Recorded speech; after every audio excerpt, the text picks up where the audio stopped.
शहर कायद में इस वक्त कुत्तों के काटने से रेबीज होने का खतरा बहुत ज्यादा बढ़ चुका है। रोजाना की बुनियाद पर तकरीबन 200 से ज्यादा केसेस सिविल अस्पताल में रिपोर्ट होते हैं। ये जानने के लिए कि अगर कुत्ता या बिल्ली आपको काट ले तो उस वक्त आपको क्या करना चाहिए और क्या नहीं, हमने सिविल अस्पताल कराची के रेबीज मैनेजमेंट सेंटर का रुख किया और डॉक्टर रोमाना से किए तमाम सवालात। सबसे पहला इसमें जो अहम बात है वो जैसे ही डॉग बाइट हो या कैट बाइट हो उसको सबसे पहले डिटर्जेंट सोप यानी कि कपड़े धोने वाले साबुन से 15 से 20 मिनट तक वॉश करना है। ये बहुत अहम बात है। कुछ लोग जो हैं हमारे पास जो आते हैं ज़ख़म पर मिर्चें, नमक और काजल, सुरमा, निस्वार ये लगा होता है और ये बहुत ही रीसेंट मैं आपको बात बता रही हूँ, कल की परसों की।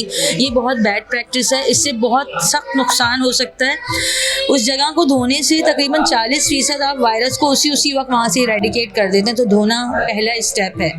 और कपड़े धोने का साबुन बहुत सस्ता मिलता है, किसी डिटॉल के साबुन की, किसी और लग्जरियस उसकी ज़रूरत नहीं है। उसके बाद फौरी तौर पे सिविल हॉस्पिटल में हर वक्त 24/7 यहाँ वैक्सीन की अवेलेबिलिटी है। यहाँ आकर वैक्सीन आप लगवा सकते हैं। और इसमें अहम बात यह है कि देखें, एक डोज़ को लगवा कर गायब हो जाना बहुत बड़ा ख़तरा है। एक डोज़ के बाद ये ना समझा जाए कि आप ख़तरे से खाली हैं। जब तक आप तीनों डोजेस कंप्लीट नहीं करवाते आप ख़तरे से बाहर नहीं होते। 3 डोज टाइम पर लगवाने के बाद आप ख़तरे से बाहर होते हैं। लेकिन जब आप उस टाइम को क्रॉस कर देंगे, जब वो वायरस ब्लड में चला जाएगा, तो उस वक्त अगर आप सेकेंड और थर्ड डोज 2 महीने के बाद लगवाने आ रहे हैं तो फिर कोई फ़ायदा नहीं है। क्योंकि अगर इस वायरस ने ब्लड में जाके ब्रेन तक इसकी एक्सेस हो गया तो फिर जो है कोई फ़ायदा नहीं होता किसी भी वैक्सीन का। तो इसलिए टाइम पर वैक्सीनेशन करवानी बहुत ज़रूरी है। कल भी जो एक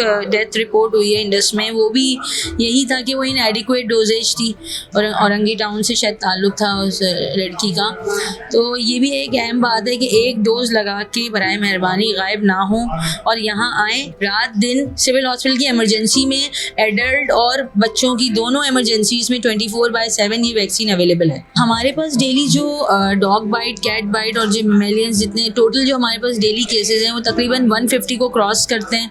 और उसमें से न्यू केसेस जो होते हैं, जो फ्रेश केसेस होते हैं, वो तकरीबन 45 to 50 हैं, जिसमें 25% जो है वो बच्चे हैं। इस साल 2025 में बच्चों की तादाद ज़्यादा आई है और उसकी एक रीज़न शायद ये भी है कि बहुत ज़्यादा कुत्तों की तादाद भी बहुत ज़्यादा हो गई है और अब एक गली में जो है वो 8-8, 10-10 कुत्ते जो हैं वो नज़र आते हैं। देखिए सबसे ज़्यादा लास्ट ईयर भी मैंने बताया था, लास्ट ईयर और इस साल भी बल्दिया नंबर 1 ही है। और उसके बाद तो फिर लियारी भी है, सोराब गोड है, गडाब टाउन है, गुलिस्तान जौहर से भी बहुत ही केसेस आए इस दफ़ा 3-4 महीनों में और वो काफ़ी सीरियस केसेस थे। और इस डिफेंस से भी आ रहे हैं, लेकिन बहरहाल नंबर 1 पे बल्दिया ही है।